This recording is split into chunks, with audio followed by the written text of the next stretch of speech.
नमस्कार, मैं हूं संजीव कुमार और आप देख रहे हैं वेब समाचार। पूरे बिहार में नगर निकाय चुनाव को लेकर फिर से सरगर्मी तेज हो चुकी है। आपको बता दें कि इससे पूर्व जब आदर्श आचार संहिता लागू हुआ था नगर निकाय चुनाव को लेकर के, तो मामला सुप्रीम कोर्ट में आप कीजिएगा हाई कोर्ट में गया, पटना हाई कोर्ट में, और वहां से इस चुनाव को रद्द कर दिया गया। लेकिन फिर सरकार से कुछ डॉक्यूमेंट की डिमांड की गई, डॉक्यूमेंट को फुलफिल किया गया और ये मामला सुप्रीम कोर्ट में गया। सुप्रीम कोर्ट में सुनवाई हुई और 20 जनवरी को इस पर दोबारा से सुनवाई को लेकर के डेट जारी किया है। इसमें राज्य सरकार ने दोबारा से जो है चुनाव को लेकर के अधिसूचना जारी किया और प्रथम फेज का चुनाव जो है वो 18 दिसंबर को होना है और द्वितीय फेज का चुनाव जो है वो 28 दिसंबर को होना है। तो अभी हम लोग आए हुए हैं नालंदा जिला में हिलसा नगर परिषद क्षेत्र है। यहाँ पे प्रथम बार नगर परिषद का चुनाव हो रहा है जी। इससे पहले यहाँ पंचायती राज व्यवस्था था। तो यहाँ पे कैंडिडेट के रूप में अगर अध्यक्ष पद को लेकर के कहें तो 28 लोग फाइट कर रहे हैं, लेकिन सभी के पास जाना मुमकिन नहीं है। लेकिन हम लोग कुछ लोगों से पहले मैं बात करता हूँ, फीडबैक लेता हूँ, लोगों का क्या डिमांड है, इस बार किनको मौका देना चाहते हैं। यानी टॉप 5 में टॉप 3 जो होते हैं, मैं उन्हीं लोगों के पास जाता हूँ। तो अभी हमसे जुड़ रहे हैं रणधीर कुमार जी हैं, उर्फ पंकज कुमार हैं। इनका चुनाव चिन्ह है बल्ब छाप। तो इसे जानते हैं कि जब आप जनसंपर्क कर रहे हैं, लोगों से मिल रहे हैं, शिकायत सुनने के लिए क्या कुछ मिल रहा है, लोगों का क्या डिमांड है और आपको जनता वोट क्यों करे, आपका मैनिफेस्टो क्या है, तमाम मुद्दों पे बातचीत होगी। पहले तो रणधीर जी आपको वेब समाचार बहुत बहुत स्वागत करते हैं। Thank you. वेब समाचार जी के संपादक होने के नाते आपको भी मैं नमस्कार एवं धन्यवाद। अच्छा, ये बताइए कि जब आप नगर परिषद के अध्यक्ष पद के लिए फाइट कर रहे हैं और जनसंपर्क कर रहे हैं, तो पहला सवाल कि शिकायतें क्या सुनने के लिए मिल रहा है? जनता का कहना है कि हर जगह पर सिर्फ लूट ही लूट है। हमसे सिर्फ चंद मिनटों में या चंद समय में वोट मांगने के लिए प्रत्याशी आते हैं और चंद दिनों में ही हमें किसी तरह से रिझा करके, खुशामद करके, माता बहन नमस्कार प्रणाम करके सभी लोग यही कहते हैं कि मुझे वोट करें और मैं ये कर दूंगा, अगले बार ये कर दूंगा, अगले बार ये कर दूंगा, मुझे जिताइए, ये कर दीजिए। जनता में काफ़ी असंतोष भरा हुआ है। छोटी सी असंतोष नहीं, बहुत ज़्यादा असंतोष, जिससे कि जनता का दिल और मन सब टूट चुका है। सपना जो है बिखर चुका है प्रतिनिधि से। ऐसा लगता है कि उन्हें प्रतिनिधि आने के बाद लगता है कि ये लोग सिर्फ जो है अपने चंद कामों के लिए, अपने चंद फ़ायदे के लिए ही हमारे पास आते हैं और आकर के मुझे मुखातिब होते हैं और फिर 5 वर्ष बाद ही मिलेंगे, फिर 5 वर्ष मिलने का नाम नहीं लेते हैं। लोगों का सबसे पहली राय यही है, ये बस शिकायत यही है। दूसरा कि आप जनसंपर्क कर रहे हैं तो लोगों का क्या डिमांड क्या है? लोगों का डिमांड है कि नगर में अगर रह रहे हैं तो लोग का कहना है कि हम नगर का टैक्स भरते हैं, नगर का रेवेन्यू देते हैं, नगर का ज़मीन से जुड़ी हुई जितनी भी टैक्सेज हैं, चाहे ज़मीन संबंधी रेवेन्यू कर दे रहे हैं, अधिक मकान का टैक्स दे रहे हैं, सफाई टैक्स दे रहे हैं, पानी टैक्स दे रहे हैं, बिजली का अधिक महंगा खरीदना कभी टैक्स ही कहा जाए। हर तरह के टैक्स जो है नगर के हिसाब से दे रहे हैं, लेकिन प्रायोरिटी और फैसिलिटी जो मुझे है पंचायत से भी बदतर है। पंचायत में है कि गंदगी वगैरह भी बहुत कम है और शुद्ध हवा मिलता है। यहाँ अधिक कस्बा और ग्रामीण एरिया से भी ज़्यादा कस्बा है, ज़्यादा कस्बा गली है। ना कोई यहाँ मैनिफेस्टो लागू है कि हमें घर बनाना है तो इस लेवल मार्क से बनाना है, नाली बनाना है तो इस लेवल मार्क से बनाना है, नाली है तो भरा हुआ है, कचरा है तो बिखरा हुआ है। इस तरह से काफ़ी चीज़ों से उन लोग पीड़ित हैं और गंदगी का जमाव इतना हर जगह पर फैला हुआ है, जल जमाव इतना जगह पर फैला हुआ है, हर जगह पर घर है लेकिन रास्ता कच्ची है। इस तरह से बहुत सारी विषमताएं जो हैं उनके साथ है और वो काफ़ी असंतोष व्यक्त करते हैं कि हर तरह के टैक्स मुहैया करने के बाद भी मुझे फैसिलिटी नगर का नहीं मिल रहा है। कौन ऐसा मसीहा आएगा जो कि मुझे सारा चीज़ को अवेलेबिलिटी करा सकता है? वो तलाश में है। मैं उन्हें यकीन दिला रहा हूँ कि मैं आज तक चुनाव में नहीं आया और आज तक चुनाव नहीं लड़ा। मैं 32 वर्षों से किसी न किसी पार्टी का, संगठन का सहयोगी रहा हूँ उनके मार्गदर्शन के हिसाब से चलकर आज तक परिपक्वता सीखने का कार्य किया है। और मैं भी किसी न किसी दल का कार्यकर्ता रहा, कार्यकर्ता दल का था तो नेताजी के लिए वोट मांगते थे, जनता के पास जाते थे और उनके साथ बहुत सारा वादा करते थे। और जब उनका पूरा करने का बात जब आता था, उनकी कोई समस्या थी तो नेताजी को रखते थे तो कहते थे कि वो वोट दिया था। तो मैं तो सारा चीज़ पहले से ही सीखा हुआ हूँ जी। अब समस्या यह है कि सबका अपना अपना सपना है, अपना अपना सपने को जो राजनीतिक प्रतिनिधि हैं उनको चुनने का अधिकार है। अब जिनको चुने वही जनता तो सबका है, पूरा मैंडेटरी क्षेत्र का उन्हीं का साथ हुआ ना जो जीत गए। अब तो वो वोट किए या नहीं किए ये तो मैं नहीं कह सकता हूँ, क्योंकि वोटिंग करते हुए किसी ने कोई किसी को देखा नहीं। वो तो गुप्त मतदान होता है। हम कैसे कह सकते हैं कि ये वोट नहीं दिए मुझे, ये वोट नहीं दिए मुझे।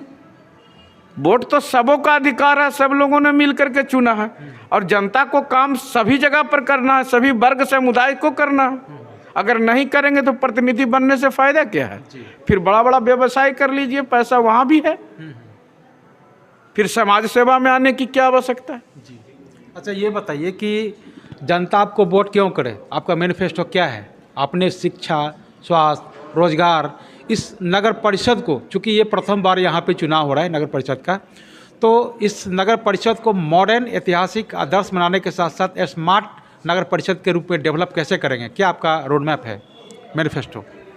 देखिए, सबसे पहले बात यह है कि नगर परिषद तो पहले से भी है जी, और नगर परिषद में मुख्य पार्षद का चुनाव इस बार नए रूप से हो रहा है। तो जनता में भी उद्भेदन है और जानने की उत्सुकता है कि इसका क्रियाकलाप क्या होगा, कैसे चलेगा और 5 वर्ष कैसे चलाएंगे। दूसरी चीज़ है कि स्मार्ट की बात है कि नगर स्मार्ट कैसे होगा। नगर स्मार्ट होने की स्थिति जो है, नगर स्मार्ट बनाने के लिए आपको कई विषय वस्तु पर ध्यान आकर्षित करता है जी। सबसे पहले जो है कि किसी भी व्यक्ति, किसी भी वर्ग समुदाय को आवास अच्छा चाहिए और आवास के साथ आवागमन की सुविधा बेहतर चाहिए। उसके साथ साथ जो है बिजली, पानी और स्वास्थ्य और सुरक्षा, ये उससे जुड़ी हुई मुद्दा है। सौंदर्यीकरण भी होना चाहिए। ठीक है जी।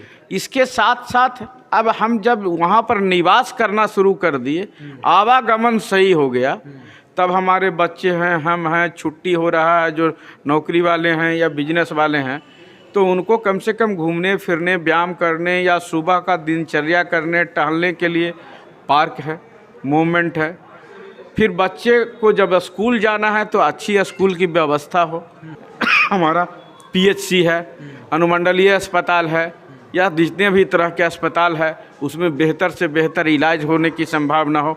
हमको दिल्ली तक जाना नहीं पड़े, वह इलाज हमें यहाँ मुहैया उपलब्ध हो, ताकि हम अपने घर में रह कर के भी इलाज करा सकते हैं। हमको दिल्ली में किराया नहीं लगेगा जाने में, वहाँ से हमको रहना पड़े अगर 1 महीना हो तो बहुत अधिक खर्च नहीं करना पड़े।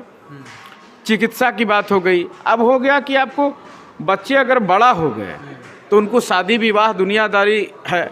घर में क्या है यहाँ पे नगर में कि सबके पास छोटे छोटे मकान हैं, बहुत बड़ा ज़मीन तो है नहीं, सब लोग छोटे छोटे मकान बना करके निवास कर रहे हैं। तो उनके पास रहने के लिए ही सिर्फ घर है, वहाँ पर क्रिकेट का मैदान नहीं बन सकता है।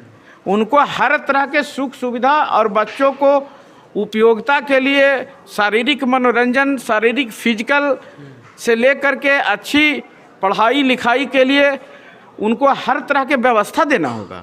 जैसे क्रिकेट स्टेडियम चाहिए, फुटबॉल का स्टेडियम चाहिए, आपको कहीं कहीं पार्क का निर्माण करना होगा, गली मोहल्लों में सामुदायिक भवन बनाना होगा कि जिनके पास छोटा छोटा घर है, मकान है, तो 5 लोग के पास कर कुटुंब, छेका ब्याह, शादी तिलक अगर आए, घर नहीं है तो कम से कम सरकारी सामुदायिक भवन हो तो उनको पैसा नहीं लगे, वहाँ पर अपने गेस्ट को ठहरा सकते हैं, वहाँ पर बैठा सकते हैं। किसी तरह का पार्टी छोटे छोटे है वो मनोरंजन कर सकते हैं, बच्चे वहाँ पर खेल कूद सकते हैं। 2 मोहल्ला या 2 वार्ड मिला करके बीच में पार्क का निर्माण करा सकते हैं, ताकि बच्चे संडे को जा करके घूम टहल फिर सकें और अच्छा चीज़ देखेंगे तभी अच्छा सीख सकते हैं। जब तक हम दिखाएंगे नहीं, अच्छा चीज़ उनसे करवाएंगे नहीं, तो अच्छा आगे कैसे करेंगे? कैसे करेंगे? यानी बेहतर यहाँ पे सुविधा होगा, बेहतर सुविधा अगर नहीं होगा तो फिर हम यहाँ जा करके क्या करेंगे? हम चुनाव लड़के क्या करें? हम अपना समय भी बर्बाद करें, जनता के भी समय बर्बाद करें। मुझसे ये नहीं होगा। मैं बेहतर सुविधा के लिए आऊँ। मैं लोगों से निवेदन करता हूँ कि मुझे चुने, और अगर बेहतर फैसिलिटी अगर नहीं मिला और जो मैंने घोषणा पत्र जारी किया है अगर उस पर काम नहीं होता है तो मैं उस पद पर रहने वाला भी नहीं हूँ। मैं पद का लोभी नहीं हूँ। बहुत लोग तो प्रतिनिधि बन करके पद पर बैठे हुए हैं और झुक रहे हैं ऐसे करके, कोई ऐसे झुक रहे हैं, कोई हवाई जहाज से चल रहे हैं, कोई चल रहे हैं। मुझे ये सब चीज़ नहीं चाहिए। मुझे जनता के बीच में उनका मैंडेटरी या वोट ले रहे हैं तो वो अपना वोट का अधिकार दे दिए, तो अपना अधिकार सारा दे दिए, तो वो जो कहेंगे वही ना करेंगे हम। तो ये कह सकते हैं कि आपके द्वारा है कि अगर जो आपका मैनिफेस्टो है, अगर आप हमें चुन लेते हैं तो निश्चित तौर से जैसे ही आप हमें चुनते हैं 5 साल का जो काम होता है 1 साल में वो आपको नज़र आ जाएगा कि कितना डेवलपमेंट है, विकास का काम हुआ। बिल्कुल रूपरेखा उसका तय है। मेरा घोषणा पत्र जारी है। कैंडिडेट यहाँ 29 को थे, एक बैठ गए तो 28 बचे हुए हैं। 28 बचे हुए हैं, उसमें से देखिए कि कोई ने घोषणा पत्र लाया है? एक भी ने नहीं लाया। सही मैंने घोषणा पत्र लाया। घोषणा पत्र में सारी बातें का जिक्र किया और जिक्र करने के साथ यह भी बताया कि यहाँ पर नल जल तो नीतीश बाबू दे दिए, लेकिन वह नल जल की स्थिति में आए दिन अखबार में आते रहता है कि यहाँ आर्सेनिक का मात्रा पानी में बहुत अधिक है, जिससे कैंसर पीड़ित हो रहा है लोग। तो कैंसर पीड़ित हो रहा है तो इलाज कहाँ होगा? कैंसर का अस्पताल कहाँ है? आबादी बहुत है और इलाज है ये नहीं है, तो रोग कैसे जनरेट नहीं हो, इस पर तो कोई लोग ने नहीं सोचा।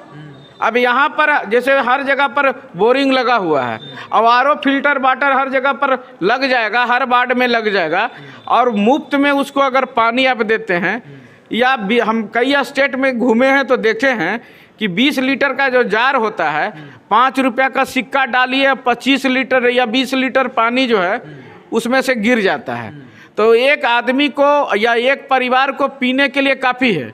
जब शुद्ध पानी पिएंगे, शुद्ध पानी से खाना बनावेंगे, तो निश्चित है कि बीमारी उनको कम होगा। जी।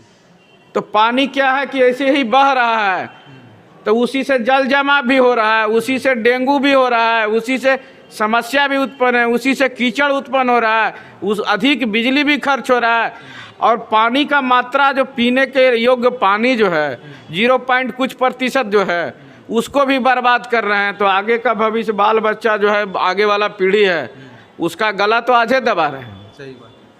तो आपने सुना कि जिस तरह से हिलसार नगर परिषद से इनका कहना है कि अगर आप हमें मौका देते हैं और मैं जब अध्यक्ष पद पे चयनित हो जाता हूं, तो निश्चित तौर से आपका डेवलपमेंट जो है पहले साल से ही दिखेगा, और जो घोषणा पत्र के अनुसार अगर मैं काम नहीं करता हूं तो दोबारा से आप मौका नहीं दीजिएगा। अंतिम सवाल आपसे है कि एक संदेश के रूप में क्या देना चाहेंगे आप अपने हिलसार नगर परिषद के क्षेत्र को? चुनाव चिन्ह क्या है, क्रमांक संख्या? मैं संदेश यही देना चाहूँगा कि सभी माताएं, बहनें एवं बड़े बुजुर्ग अभिभावक सभी को प्रणाम एवं धन्यवाद। मैं सभी लोगों से आग्रह और अपील करना चाहता हूँ, निवेदन करना चाहता हूँ कि मुझे एक बार इस चुनाव में मौका दें। मैं नगर परिषद हिलसा का मुख्य पार्षद का प्रत्याशी हूँ। मेरा चुनाव चिन्ह बल्ब छाप है। ईवीएम में क्रम संख्या 19 पर नीला बटन दबाकर मुझे वोट करें।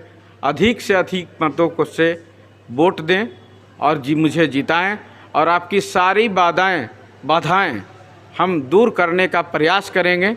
मैं जितना घूम रहा हूँ गली गली, हर चौक चौराहे पर जो समस्या दिख रहा है वो मैं सभी दूर करने का प्रयास करूँगा। जैसे ही पहला महीना से यह बदलाव दिखना शुरू हो जाएगा। जी। मैं 30 दिन का वादा करता हूँ कि 30 दिन में अगर बदलाव नहीं आता है तो लोग मुझे, हमारा नंबर जारी है, हम जाएंगे नगर परिषद में तो टोल फ्री नंबर जनरेट करेंगे और किसी भी तरह का समस्या हो उसके लिए सभी लोगों से निवेदन करते हैं कि उस टोल फ्री नंबर पर अपना शिकायत दर्ज करें और 24 घंटे में निपटारा अगर नहीं होता है छोटी छोटी समस्या तो फिर नगर परिषद का नेतृत्व करने का अधिकार मुझे नहीं होगा। तो आपने सुना कि जिस तरह से रणधीर जी ने क्या कुछ कहा नगर परिषद के डेवलपमेंट को लेकर, विकास को लेकर, और इनका जो संकल्प है आपने सुना। तो अब चलते हैं दूसरे नगर परिषद या दूसरे नगर पंचायत में, वहाँ के जो बेहतर उम्मीदवार हैं उनसे जानते हैं कि उनका मैनिफेस्टो क्या है और जनता से क्या कुछ डिमांड कर रहे हैं, मांग कर रहे हैं। आपने वेब समाचार में समय दिया, इसके लिए बहुत बहुत धन्यवाद। आपको भी वेब समाचार के संपादक होने के नाते मैं आपको भी और सभी ग्रामीण वासियों और हमारे नगर परिषद क्षेत्र के तमाम मतदातागण को मैं हार्दिक शुभकामनाएं के साथ मैं धन्यवाद देता हूं और बड़े को प्रणाम, छोटों को शुभ आशीर्वाद। मुझे अधिक से अधिक वोट देकर भारी से भारी संख्या में मतों से विजय बनाएं। धन्यवाद।